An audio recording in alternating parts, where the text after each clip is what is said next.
প্রথমে আমরা একটু বাজারের লজিকটা বোঝার চেষ্টা করি। বাজার কিভাবে চলে, বাজারটা যে চলে, প্রাইসটা ওঠানামা করে, এর পিছনের লজিকটা কি, বা এটা কিভাবে অ্যানালাইসিস করতে হয়, কিভাবে বোঝা যায় যে এটা কোথায় যাবে, আচরণ করবে, এইগুলোর পিছনের যে লজিক, সে লজিকটা কিসের উপরে ডিপেন্ডেন্ট, কি কি টার্মস এবং কন্ডিশনের উপরে। বাজারের লজিক হিসাব করতে গেলে প্রথমেই আসে সাইকোলজিক্যাল অ্যানালাইসিস। এখন সাইকোলজিক্যাল অ্যানালাইসিস হচ্ছে 90% ভূমিকা রাখে একটা মার্কেটে। 90% ভূমিকা রাখে সাইকোলজিক্যাল অ্যানালাইসিস, আর মাত্র 10% ভূমিকা হচ্ছে টেকনিক্যাল অ্যানালাইসিস। এখন আপনাদের মনে প্রশ্ন আসতে পারে যে ভাই, আমরা তো আসছি টেকনিক্যাল অ্যানালাইসিস শিখতে, এতদিনও শিখছি টেকনিক্যাল অ্যানালাইসিস, এখনও আসছি টেকনিক্যাল অ্যানালাইসিস শিখতে, তাহলে আমরা তো মাত্র 10% নিয়ে কাজ করতেছি, তাহলে 90% তো আমাদের বাদ রয়ে যাচ্ছে। কিন্তু বিষয়টা সেরকম না। আমরা যখন যে বিষয়টা পড়ব, আমি আমার সাধ্যমতো চেষ্টা করব আপনাদের এই সাইকোলজির সাথে,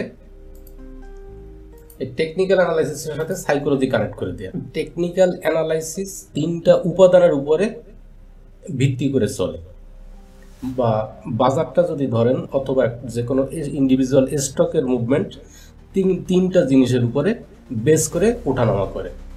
তার 1 নম্বরে আসে লিকুইডিটি। লিকুইডিটি হচ্ছে তারল্য। এখন লিকুইডিটি তারল্য এটা সবাই বোঝে, তাহলে আমাদের বাজারে তারল্য জিনিসটা কি? শেয়ার বাজারে তারল্য হচ্ছে কোনো কাউন্টার অর্ডার, বড় কোনো কাউন্টার অর্ডার যা অবশ্যই পূরণ করতে হবে।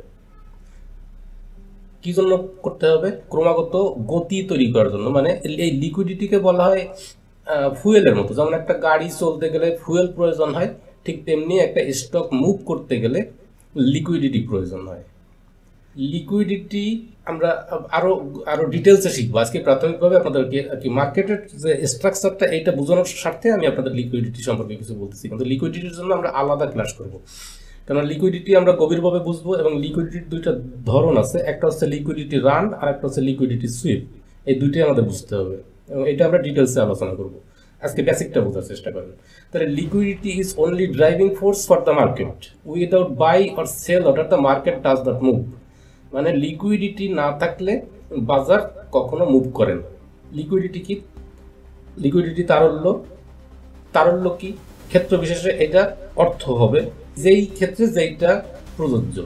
আমাদের বাজারে লিকুইডিটি বলতে, মানে টেকনিক্যাল অ্যানালাইসিসের ক্ষেত্রে লিকুইডিটি বলতে আমরা বুঝবো যে কোনো কাউন্টার অর্ডার আপনি বাই করতে চাচ্ছেন, তাহলে সেল যেটা সেইটা হচ্ছে কাউন্টার অর্ডার। আপনি বাই করতে চাচ্ছেন, একজনে সেল করতে চাচ্ছে, আপনি সেল করতে চাচ্ছেন, একজনে বাই করতে চাচ্ছে। এই যে বিপরীত ধর্মীটা, এইটাকে আমরা শেয়ার বাজারের স্টক অ্যানালাইসিসের ক্ষেত্রে লিকুইডিটি ধরবো। কিন্তু বাজারের জন্য টোটাল যদি লিকুইডিটি ধরেন, তাহলে সেই লিকুইডিটিটা হচ্ছে অর্থ, যে কোন স্টকে কত স্মার্ট মানি ঢুকতেছে, কোনটার থেকে বেরোচ্ছে, সেই ক্ষেত্রে লিকুইডিটি অর্থ হচ্ছে টাকা বা মানি।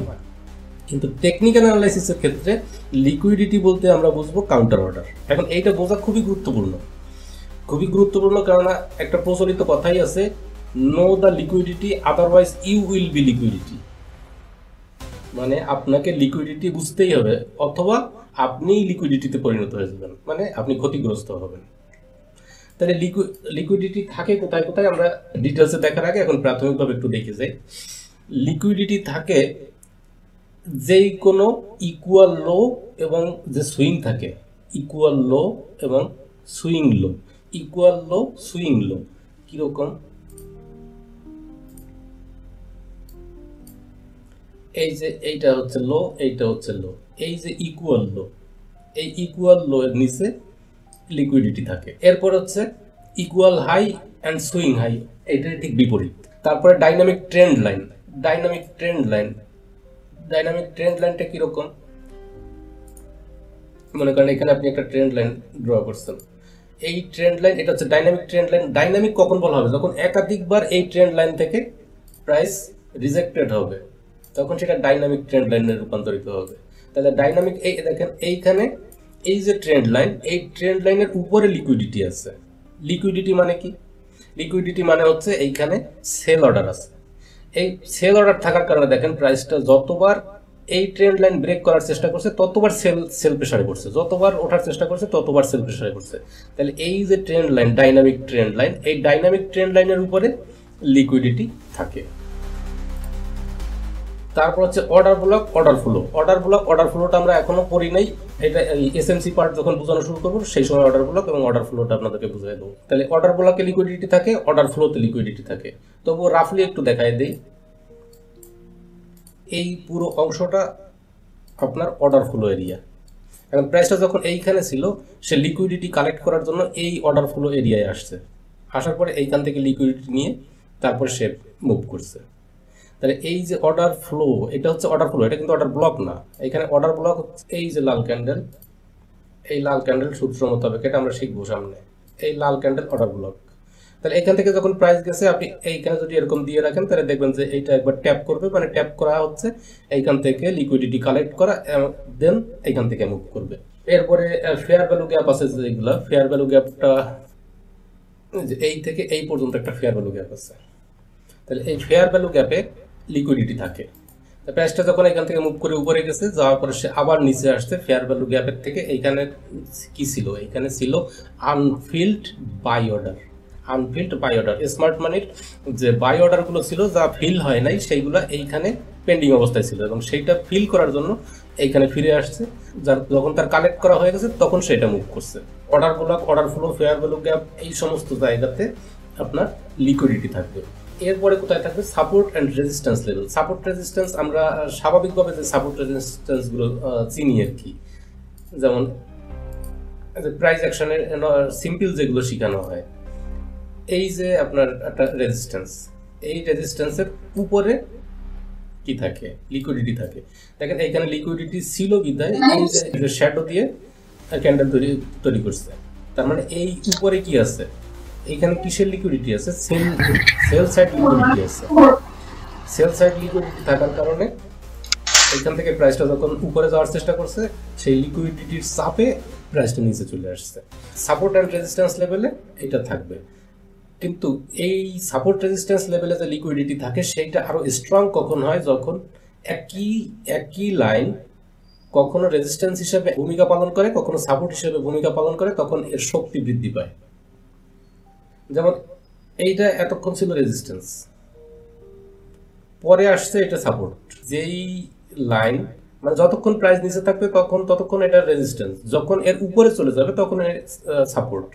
তাহলে যখন একই লাইন সাপোর্ট এবং রেজিস্ট্যান্স হিসেবে অ্যাক্ট করে, ভূমিকা পালন করে, ট্রেন্ড লাইনের সেই সাপোর্ট রেজিস্ট্যান্সের উপরে যদি থাকে প্রাইস, তাহলে নিচে লিকুইডিটি থাকে। যদি প্রাইস নিচে থাকে তাহলে উপরে লিকুইডিটি থাকে।